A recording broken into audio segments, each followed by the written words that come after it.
Je vais commencer déjà en vous disant que la première chose et la chose la plus importante à savoir sur moi, c'est que je détestais X, la notion X, l'inconnu. Quand j'avais euh, 11 ans, j'ai vu cette lettre apparaître sur le tableau noir au milieu de chiffres. J'ai absolument pas compris pourquoi. Je ne comprenais pas ce qu'était X. Et on essayait de m'expliquer. On me disait, mais c'est l'inconnu. Je disais, bah oui, d'accord, mais pourquoi on met ça? Bah, parce qu'on ne sait pas ce que c'est. Bah si, on sait ce que c'est, puisque c'est X. Oui, mais non, en fait, c'est parce qu'on ne sait pas ce que c'est qu'on met X.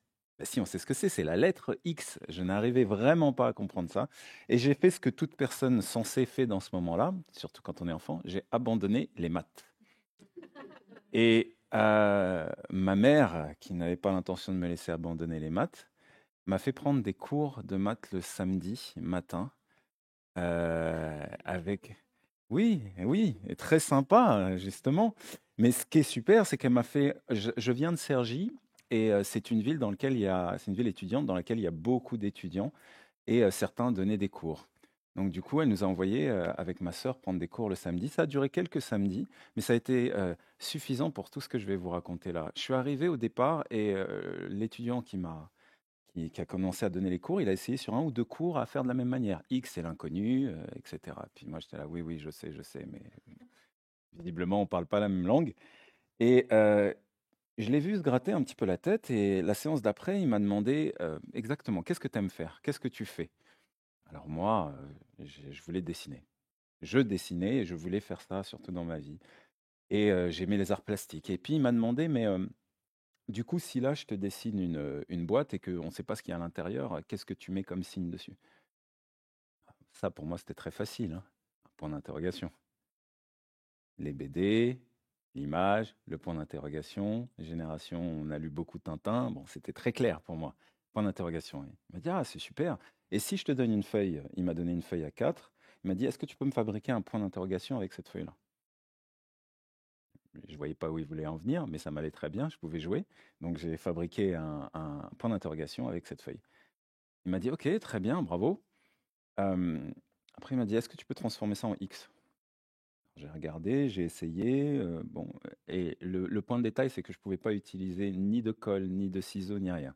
Donc, je pourrais vous le faire très, j'ai beaucoup de fierté à vous montrer comment j'ai fait. C'était un éventail, c'était du pliage, origami. Sur le coup, c'était la fin, j'ai pas trouvé. Il m'a dit, bah, la semaine prochaine, lorsque tu reviens, tu me montres, tu cherches et tu me montres en fait comment tu as fait. Inutile de vous dire que quand je suis rentré chez moi, la première chose que j'ai faite, c'est d'essayer de trouver comment faire. Pour info, je suis la génération qui avait pas encore internet, hein, comme, beaucoup. Donc on avait beaucoup de temps pour essayer ça. Il n'y avait pas un écran qui nous happait. On était vraiment on avait du temps pour faire ça. J'ai trouvé très vite, trop vite, parce que du coup, il fallait que j'attende une semaine maintenant pour le montrer. Bon, et ben, pendant cette semaine-là, je me suis amusé à améliorer la chose. Je me suis amusé à faire des transformations, à le faire le plus rapidement possible, enfin, en attendant le samedi d'après. Le samedi d'après, d'habitude, j'étais derrière ma sœur pour aller au cours, là, j'étais devant. J'étais pressé d'aller lui montrer. Quand je suis arrivé et que je lui ai montré, je me souviendrai toujours de sa réaction. Il m'a dit, ah ok, super, bravo, bravo. Et comment t'as fait? Alors je lui ai montré, hein. Je lui ai dit, voilà, en quatre temps, hein. 1, 2, 3, 4. Parfait, c'est un X. Et là, il me dit, très bien. Alors maintenant, la prochaine fois que tu vois un X, n'oublie jamais que ça n'est qu'un point d'interrogation transformé. À ce moment-là, X, c'est l'inconnu. Ça y est, cette phrase prenait enfin du sens pour moi. Et c'est une des expériences qui m'a le plus marqué, une des expériences d'apprentissage qui m'a le plus marqué. Alors, souvent la question, parce que je vous vois en face de moi, vous êtes sûrement des gens très pragmatiques. Mais pourquoi ne t'a-t-il pas juste dit: «Remplace un point d'interrogation par un X»? Est-ce qu'il suffisait pas juste de dire ça plutôt que de faire toute cette histoire-là? Eh bien non, parce qu'il avait compris quelque chose, ou peut-être que c'était un coup de chance, je ne sais pas, un coup de génie de cet étudiant, mais il avait compris que ce qui me manquait, c'était les circuits. C'est-à-dire que le fait que l'on puisse remplacer une chose par une lettre ça n'existait pas. Donc il m'a fait le fabriquer. Et le fait que je le fabrique, quand il revenait et qu'il me disait, et quand j'allais en cours, j'étais très fier. X, l'inconnu, ouais. Ça, c'était beaucoup plus facile parce que ça fonctionnait dans ma tête. Vous voyez? Le fait de m'avoir fait agir et fabriquer la représentation. Alors, quand je viens et que je vous dis ça, euh, j'aimerais que vous gardiez cette histoire en tête euh, parce que c'est une illustration très simple de tout ce que je vais vous raconter par la suite. Moi, j'ai eu la chance d'avoir plein de gens qui m'ont enseigné beaucoup de choses, tout au long de ma carrière. J'ai beaucoup aimé chercheur autodidacte, effectivement. Autodidacte parce que j'ai passé mon temps à apprendre en dehors des circuits, à chercher en dehors des circuits et à produire des recherches en dehors des circuits. Et j'ai eu, allez, je vais commencer aujourd'hui par ça, j'ai eu 5 maîtres, 5 personnes que je considère comme des maîtres dans l'apprentissage. À côté de toutes les recherches que j'ai pu faire, etc., j'ai 5 maîtres. Le premier, c'est maître Julien, que j'ai pu rencontrer quand j'avais 16 ans. Et lui, il m'a appris une chose importante, c'est comment apprendre par l'imitation. Donc, quelle était l'importance de l'exemplarité. Le deuxième, c'est maître Alexandre. Lui, il m'a appris comment apprendre en décomposant, en démontant les choses. Le troisième, maître Taomé, il m'a appris l'importance du jeu et comment le jeu est important pour faire apprendre. Le quatrième, ou la quatrième, que j'appellerais maître Ambre, elle, ce qu'elle m'a appris, c'est comment la célébration et la valorisation est important pour ancrer les apprentissages, sur les apprentissages acquis. Et la dernière, maîtrise C, elle m'apprend actuellement comment la relation est importante. Et j'ai rencontré les uns et les autres entre mes 16 ans et aujourd'hui, parce qu'il y en a 2 qui sont mes petits frères, que j'ai eu quand moi j'avais 16 ans, ils sont arrivés. Le premier est arrivé quand j'avais 16 ans, le second quand j'avais 21 ans. Ensuite, c'est mes 3 enfants qui sont arrivés un peu plus tard dans ma vie. Et chacun de ces 5-là m'a absolument challengé sur quelque chose et m'a permis de comprendre comment est-ce qu'on apprend. Parce que quelles sont les injonctions, là je vous le demande, quelles sont les injonctions les plus fortes que vous entendez sur l'apprentissage de manière générale? Quand on veut, les injonctions, hein, quand on se dit, bah tiens, il faut apprendre, qu'est-ce que tu dois faire pour apprendre? Répéter, c'est une première chose. Le par cœur, mémoriser, s'exercer, s'entraîner, il y en a d'autres. Réviser, imiter, de fait, écrire. Moi, comment, pardon? Réapprendre. Ok. Moi, les injonctions que j'avais enfant, c'était assis-toi, concentre-toi. Et c'était prends le temps d'arrêter de rêvasser et d'être avec moi. C'était ça toutes les injonctions que j'avais moi personnellement pour apprendre. Et ce qui est très intéressant, c'est que quand on regarde quel est le moment où on apprend le plus en tant qu'être humain, quand on est bébé. Du bébé et toute la petite enfance, c'est le moment où on apprend le plus. Et ce qui est très intéressant, c'est que c'est les dernières personnes à qui on peut dire de s'asseoir, dire de se concentrer, dire ça ne marche juste pas. Or, précisément, tout ce qu'apprend un bébé est réellement phénoménal. On apprend littéralement le monde. Et c'est très intéressant d'aller regarder là parce que nous venons tous de là. Nous avons moins de neurones que tous ces enfants. Et qu'est-ce que ça veut dire et pourquoi est-ce que c'est intéressant? C'est parce que ça nous amène à une notion intéressante qui est les apprentissages. Pourquoi on apprend déjà? L'apprentissage des enfants en dehors de l'école, c'est un apprentissage qu'on appelle un apprentissage adaptatif.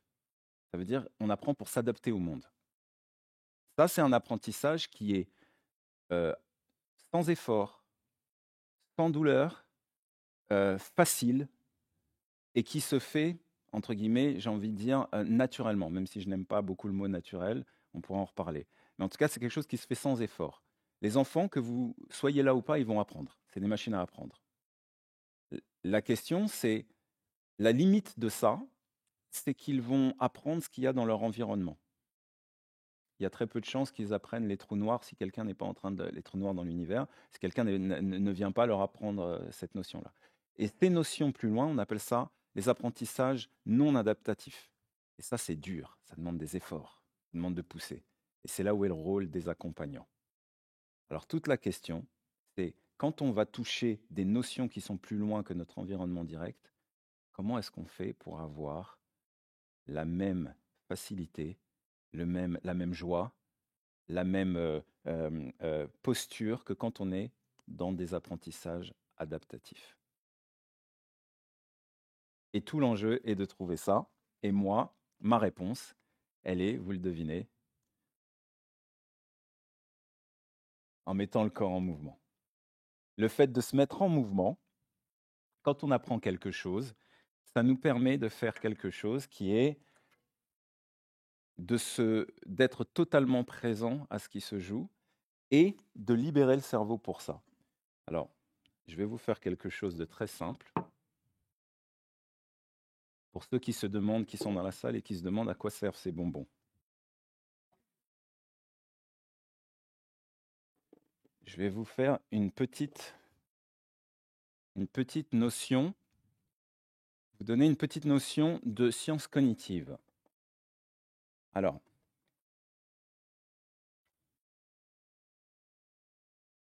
la mémoire de travail. La mémoire de travail. Est-ce que vous voulez bien juste vous lever, s'il vous plaît? Je vais vous faire une petite démonstration de ce qui se passe quand on parle de mémoire de travail. Alors, je vais vous demander avec votre main droite, n'hésitez pas sur le miroir, c'est ma blague, j'aime bien voir en général, c'est qui hésite, de faire un carré dans l'espace. Dessiner un carré. Très bien. Continuez, en boucle. D'accord? Vous dessinez un carré. Très bien. Je vais vous demander, avec votre main gauche, de le faire en même temps. Déjà? Ça va jusque-là? Ça va? Très bien. À ça, je vais vous demander de mettre votre pied droit en l'air. Et tout le monde doit tenir, évidemment. Et avec votre pied, continuez, vous devez écrire la première lettre de votre prénom en même temps. Et vous devez tout garder.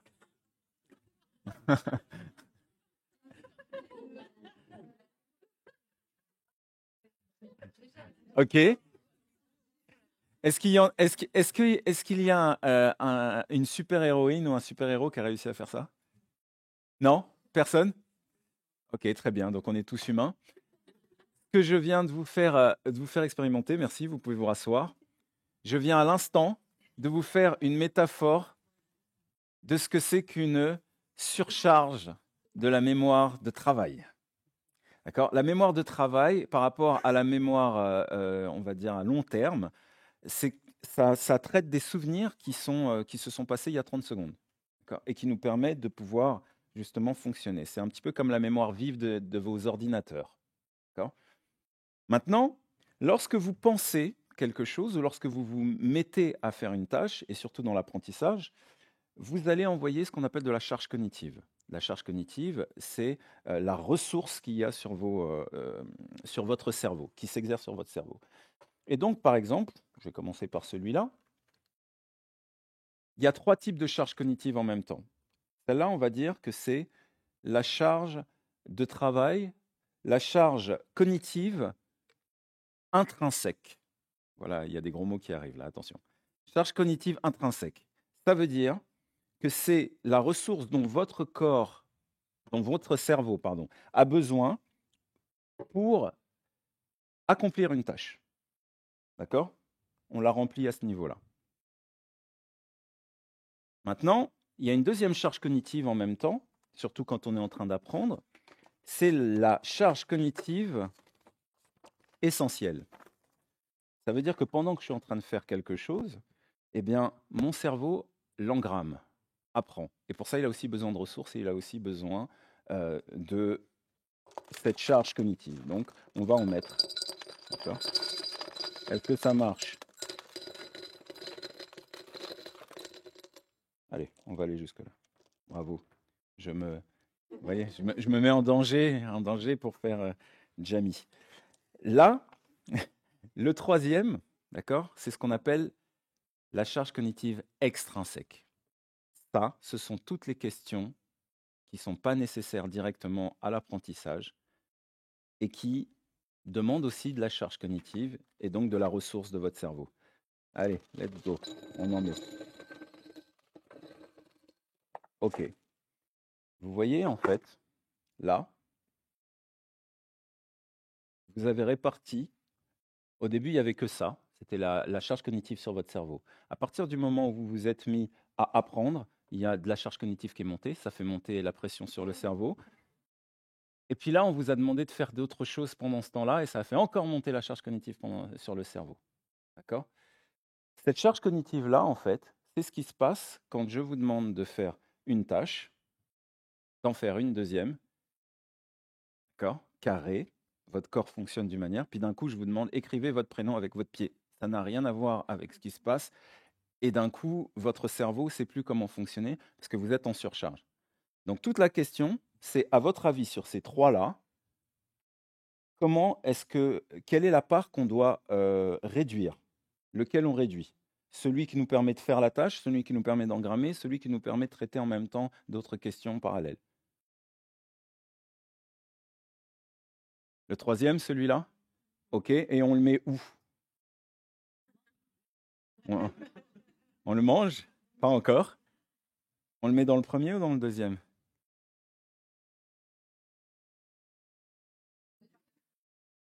Dans le premier, dans le deuxième. En réalité, ce qu'on apprend, c'est que réduire la charge extrinsèque des questions parallèles, ça permet d'avoir de la ressource pour engrammer. Si jamais nous avons besoin de mettre de la ressource là, nous allons moins enregistrer ce qui est en train de se passer. Et donc, pour pouvoir faire ça, le moyen le plus simple est de connecter ce que nous sommes en train de vivre à ce que nous sommes en train d'apprendre.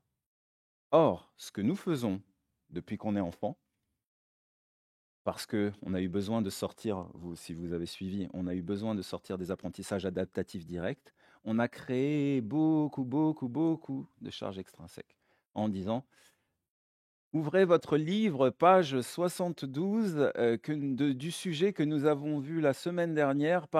Ça demande énormément de ressources au cerveau qui n'est pas directement connecté à la charge. Et donc, ce que nous apprenons, c'est que on complexifie la tâche d'apprentissage quand on met des intermédiaires entre ce qui se passe et ce qui s'engramme. D'où l'idée de mettre du corps en mouvement, parce qu'en fait, le corps en mouvement, qu'est-ce que c'est? Le corps en mouvement, c'est ce que nous avons hérité de 300 000 ans, parce que nous venons de 300 000 ans. Nous sommes sur cette planète depuis 300 000 ans, en tant que sapiens, environ, au minimum, à minima. Au départ, on pensait qu'on était là depuis 200 000 ans parce qu'on n'avait pas trouvé d'ancêtres plus vieux, mais depuis 2017, on a vieilli de 100 000 ans. Je ne sais pas si vous êtes au courant de ça.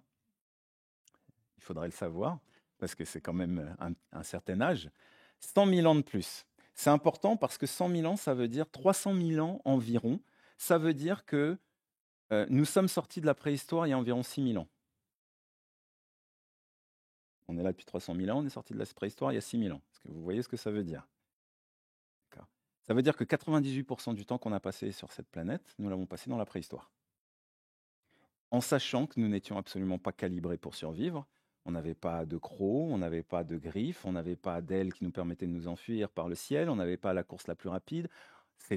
Les humains, si vous voulez, quand on regarde, c'est un miracle qu'on soit encore là 300 000 ans après. Nous avons développé plein de choses pour ça. On a développé le groupe, on a développé le langage, on a développé plein d'outils qui nous ont permis de pouvoir arriver ici. Et la seule raison pour laquelle on est dans cette salle aujourd'hui, c'est parce que nos ancêtres ont réussi à survivre. Et du coup, se pose la question, alors, apprendre, ça nous sert à quoi? Parce que ce qu'on a aujourd'hui, c'est forcément quelque chose qui nous a aidés sur le chemin. Apprendre, ça nous sert à quoi? Apprendre, c'est assez simple finalement quand on regarde bien, si on pense à ce niveau-là. Ça nous sert à interagir avec le monde et à survivre à ça. On apprend pour interagir avec le monde autour de nous et pour être encore vivant à la fin de cette interaction. Parce que la prochaine fois que j'interagirai avec la chose, j'ai un repère, un ensemble de repères qui me permet d'anticiper ce qui va se produire et ce qui me permet de faire des gestes qui vont pouvoir faire que l'événement va aller plutôt à gauche ou plutôt à droite. Et nous passons notre temps à faire ça. Alors on l'a raffiné en 6000 ans de civilisation, on l'a raffiné. Donc aujourd'hui on dit que nous faisons nous sommes intellectuels, nous disons que nous réfléchissons, que nous pensons, que nous sommes dans les sciences cognitives, que nous sommes à un niveau extrêmement élevé, etc.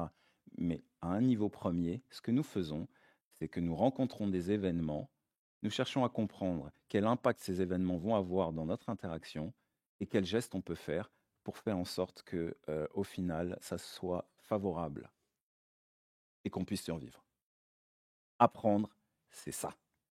C'est avoir un repère qui me permet de savoir comment je gère ce qui se produit autour de moi. Et en 2014, Daniel Wolpert, qui est un des chercheurs en sciences cognitives et qui fait partie de cette école qui est la cognition incarnée, a dit quelque chose dans une conférence qui a choqué beaucoup de gens. Et moi, j'étais très content d'entendre dire ça, à savoir, la seule raison pour laquelle vous avez un cerveau, c'est pour le mouvement, pour anticiper les mouvements et pour produire des gestes complexes. Et quand on comprend ça et qu'on pousse ça, on se rend compte que en 2014, on avait beaucoup de mal avec la robotique, notamment. Ils avaient beaucoup de mal à faire des robots qui passaient un certain cap en termes d'intelligence. À partir du moment où ils ont déplacé les capteurs sur les neurones moteurs, ils ont fait un bond dans la robotique. Notre corps, notre manière dont il perçoit son environnement, la manière dont il bouge avec son environnement est totalement connectée à la manière dont on pense et la manière dont on apprend. Et c'est avec cette idée-là et avec ces découvertes-là que depuis 30 ans maintenant, alors au départ, je vous rassure, hein, je ne savais pas encore tout ça, mais j'étais déjà sur la question de comment est-ce que j'utilise le corps pour pouvoir produire des œuvres artistiques. Puis ensuite, je me suis retrouvé dans comment j'utilise le corps pour enseigner. Puis depuis 13 ans maintenant, comment j'utilise le corps pour pouvoir aider les organisations ou les entrepreneurs à pouvoir faire exister ce qu'ils veulent voir exister. Et dans tous ces cas-là, ça m'a permis de faire de, des milliers d'interventions, de me poser des milliers de questions, et des milliers de questions qui peuvent être résumées en 3 questions. Comment le monde fonctionne, comment moi je le perçois, et comment est-ce que je pose des gestes pour pouvoir faire exister dans le monde ce qui se passe. Alors une fois qu'on a dit ça, eh bien, je vais vous donner une petite chose. Il y a 3 mots qui sont assez synonymes dans dans notre langue aujourd'hui. Le but, c'est pas de dire que c'est exactement comme ça que ces mots s'utilisent et que c'est ce qu'ils veulent dire, c'est plus que vous compreniez comment moi je les utilise. Il y a 3 mots importants. Information, connaissance, et le troisième, savoir. En français, c'est 3 mots, et c'est super que ça soit 3 mots, parce que l'information, la connaissance et le savoir sont 3 choses très différentes. Et on a tendance à confondre pas mal, en fait, un petit peu tout ça. Une information, c'est quelque chose que je peux sortir de moi, que je peux vous donner. Là, je suis en train de vous donner des informations. D'accord. C'est informare, c'est vraiment information, c'est vraiment ce qu'il y a à l'intérieur de la forme. Donc, c'est quelque chose que je peux sortir de moi. La connaissance, l'étymologie, j'aime bien l'étymologie parce que ça permet vraiment de trouver les mouvements à l'intérieur des mots. Ça, je vous invite à le faire. Connaissance, c'est ko-niosko. Ko, c'est con, c'est avec, ko, c'est avec, pardon. Et niosko, c'est fréquence. C'est fréquenter. Donc étymologiquement, la connaissance, c'est fréquenter quelque chose. Et savoir, la racine, c'est sapere. Sapere, c'est sentir. Donc moi, quand j'aime bien aller à l'étymologie, parce que ça permet de dire, OK, l'information, c'est ce que je peux transmettre, la connaissance, c'est ce que je pratique, le savoir, c'est ce que j'ai engrammé et que j'ai en moi. Du coup, ma question est, à votre avis, lequel de ces trois-là met la plus forte charge cognitive sur mon cerveau? L'information. Effectivement, l'information, la charge cognitive, la ressource que ça me demande, elle est assez haute, en fait. Ça me demande beaucoup. Lequel me demande le moins de charge cognitive? Le savoir. OK? Et ce qui est extraordinaire dans notre société, c'est qu'on a tendance à dire, je t'envoie des infos, et puis à un moment, tu vas le savoir. Voilà, voilà. Vous voyez qu'il manque quelque chose ici. Parce qu'en réalité, ce qui nous permet de baisser ça, en fait, c'est cette pratique.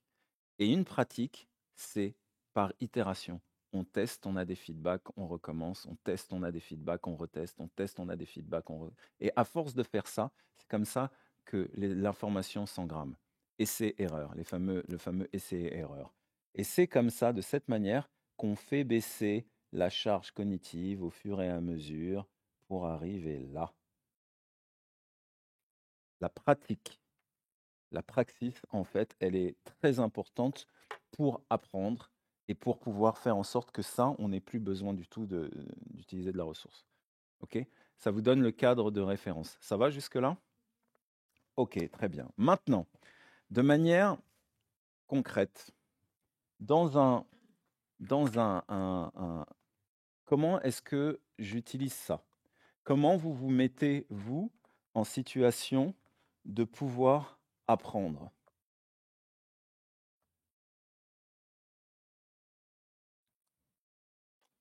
Quand j'ai il y a trois niveaux d'apprentissage. Il y a un niveau où, comme toute histoire, hein, il y a un début, un milieu et une fin. Un apprentissage, il y a un début, un milieu et une fin. Donc il y a trois grandes étapes, on va dire. La première étape, c'est la découverte. La seconde étape, c'est l'approfondissement. La troisième étape, c'est l'acquisition. Non, c'est la maîtrise. C'est la maîtrise, d'accord? Donc, on découvre quelque chose, on l'approfondit, on le maîtrise. D'accord? C'est vraiment le schéma que je viens de vous faire là. Et il y a trois manières, on va dire, de pouvoir utiliser ça. Le corps est très intéressant quand vous utilisez ça sur un profane, donc quelqu'un qui connaît rien du tout, et qu'il veut découvrir quelque chose. C'est très intéressant de le mettre en situation de vivre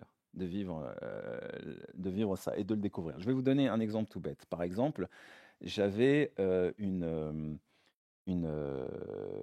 prof à Pau qui me posait la question, je travaille avec cette école-là, et elle me posait la question, moi j'enseigne le big data. D'accord. Donc le big data, je vois mal en fait comment je peux mettre du corps à cet endroit-là. Et en plus, on est en plein Covid, donc en plein Covid, on est en distanciel. Donc je ne sais pas du tout en fait comment construire ce type d'atelier. Et au final, la question, elle était assez simple, elle était plutôt, quel est le sujet d'abord? Qu'est-ce qui leur manque?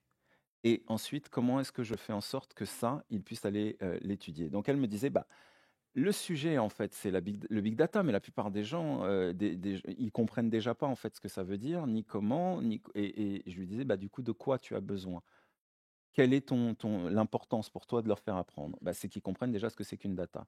Résultat, l'atelier qui a fini par sortir, c'est, eh bien, tu leur demandes d'éteindre leur écran, de descendre pendant 15 minutes dans la rue et de noter tout ce qui se passe dans la rue pendant qu'ils sont dans la rue. Et ensuite, ils remontent 15 minutes plus tard et ils décrivent tout ce qui se passe dans cette rue. Cet atelier tout simple permet de dire, bah, la data, en réalité, c'est exactement ça, sauf qu'on va le rentrer dans un langage qui est différencié, etc. C'est exactement comme avec le X, le X que je vous ai expliqué au départ. On pourrait le dire à voix haute, mais il y a des gens qui ont besoin, qui n'ont pas encore la connexion neuronale en fait pour faire ça. Quand on met les gens dans un même atelier, derrière c'est 10 fois plus facile de parler de la chose parce qu'ils ont tous la même expérience. Donc le fait de découvrir. J'ai une anecdote drôle. J'ai travaillé pour une entreprise dans le Nord, dont je tairai le nom, et qui voulait changer du tout au tout. Donc en fait, le directeur régional disait, il faut qu'on fasse un virage à 90 degrés.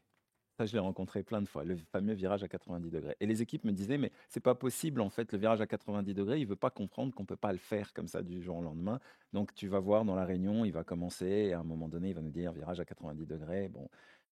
Et moi, je dis oui, oui, bah, très bien. Et donc, on a commencé à la réunion, et très vite, non, mais moi, ce que je veux, c'est un virage à 90 degrés.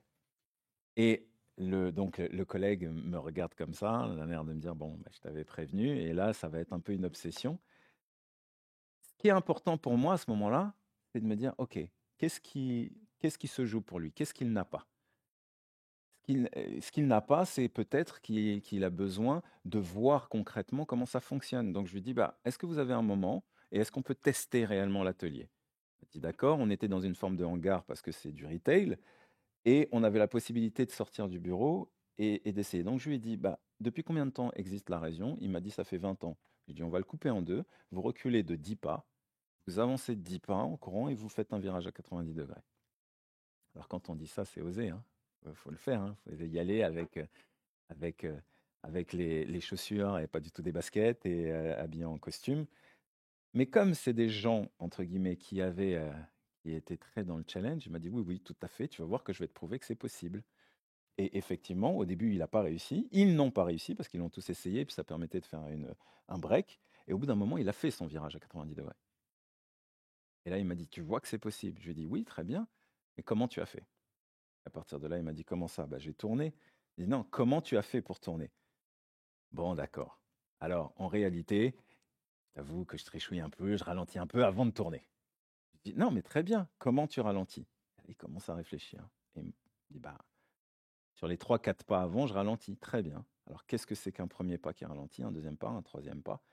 Qu'est-ce que c'est qu'un premier pas qui ralentit pour ton organisation et pour ta région? Qu'est-ce que c'est qu'un deuxième pas qui ralentit pour ton organisation, etc., etc. Et c'est de cette manière-là, en fait, où il me dit, OK, j'ai compris ce que tu veux dire. Très bien, je vois. Et tout à coup, il se met à dessiner le tableau en disant, voilà, je vois comment on va faire, etc. Il n'y a plus jamais eu cette histoire de 90 degrés, etc. Parce que la réalité, c'est qu'il savait que c'était pas possible 90 degrés, mais il voulait qu'on lui dise comment faire. Et dans ces moments-là, parfois, le fait de passer par le détour du corps, ça évite des milliards de conversations. Quand on vous dit, oui, mais non, ça tombe, non, ça tombera pas, non, ça tombe, non, ça tombera pas. Ok, ça tombe. On peut passer à la question suivante. Il y a un côté comme ça, et ça disparaît. Ok.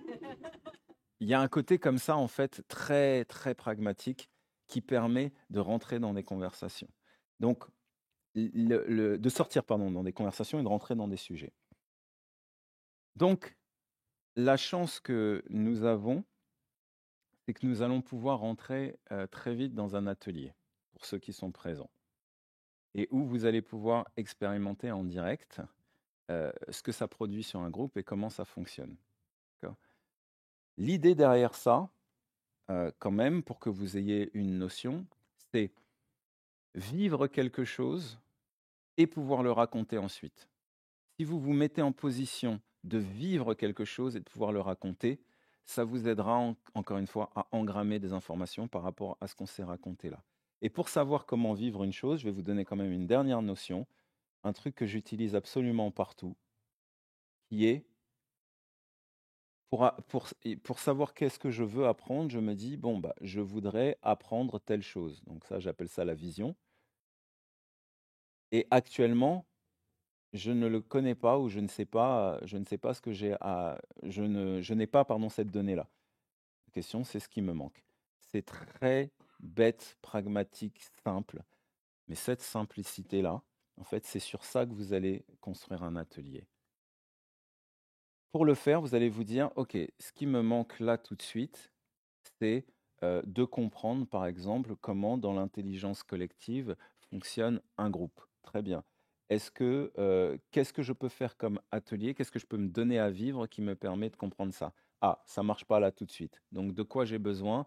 Bah, j'ai besoin de sentir rapidement ce que c'est que l'intelligence collective, comment elle fonctionne. D'accord. Est-ce que je peux faire un geste là-dessus? Non, je peux toujours pas. Donc du coup, qu'est-ce que j'ai besoin pour savoir comment ça fonctionne? Et à force de descendre comme ça, j'arrive à un moment en me disant, j'ai besoin de marcher avec des personnes ou de marcher avec les autres et de voir comment est-ce que j'arrive à me situer par rapport à eux ou comment on arrive à construire quelque chose. Ça nous permet ensuite d'avoir une représentation dans notre cerveau. Et lorsqu'on pensera à la chose, ce ne sera pas juste une notion abstraite. L'intelligence collective, c'est ce que j'ai lu dans le bouquin. L'intelligence collective, c'est ce que je vis autour de moi. D'accord. Et du coup, il est important de revenir sur ce que je vous disais sur mes maîtres, d'accord, sur la manière d'apprendre. Le lieu est important, ce que vous vous donnez à vivre dans le lieu est important, ce que vous vous donnez à faire comme action est important, ce que vous vous donnez à vivre comme relation est important, ce que vous vous donnez à vivre comme sensation aussi est important. Et chacun de ces quatre-là, c'est quelque chose que je regarde quand je me dis dans quelles conditions je me mets pour apprendre. Quel est le lieu? Est-ce que mon lieu est adapté? Quelle est l'action réellement que je vais faire? Est-ce qu'elle me permet de répondre à ce qui me manque? Quelle est la relation que je me donne? Et quelles sont les sensations que j'ai envie de vivre pendant ce temps-là? Alors dit comme ça paraît très compliqué. Mais en réalité, c'est juste, si je vous pose une question, vous allez vous rendre compte que vous le faites déjà. Lorsque vous avez appris, on ne va pas le faire là tout de suite parce qu'on n'aura pas le temps de le faire, mais j'aime bien poser la question, quelle est l'expérience d'apprentissage la plus forte que vous ayez faite? Et souvent, ce qui ressort, c'est oh, j'ai appris, c'est quand j'étais en telle classe ou quand j'étais dans tel cours ou quand j'ai vu telle conférence. Question, quels sont les éléments qui te parlent le plus? La personne me répond de manière triviale. Je me souviens, j'étais à tel endroit, j'étais avec telle personne, on a fait telle chose et j'ai ressenti telle chose. Vous voyez, dit comme ça, c'est beaucoup plus simple. Mais en fait, c'est ça. Avec qui vous êtes, qu'est-ce que vous faites, qu'est-ce que vous ressentez et à quel endroit vous étiez. Ok. Et là, c'est les moments où moi, eh bien, j'ai besoin de passer à l'action. Et donc, j'ai rêvé de travailler pour un metteur en scène qui me disait quelque chose souvent, on va commencer sur l'espace, et qui me disait, avant que quoi que ce soit ne se crée, il faut d'abord qu'il y ait un espace vide qui se crée. Et ça, c'est une citation de Peter Brook avec qui j'ai pas eu l'occasion de travailler, j'aurais adoré. Mais j'avais un metteur en scène qui disait ça souvent et qui le citait. Donc ce que nous allons faire là tout de suite, c'est qu'on va créer un espace vide pour pouvoir déjà transformer cet espace en un espace dans lequel des nouvelles choses peuvent arriver. Donc sur ce, merci de bien vouloir décaler les chaises. Et pour tous ceux qui sont en ligne, n'hésitez pas, restez en ligne parce qu'on revient très vite. Merci beaucoup.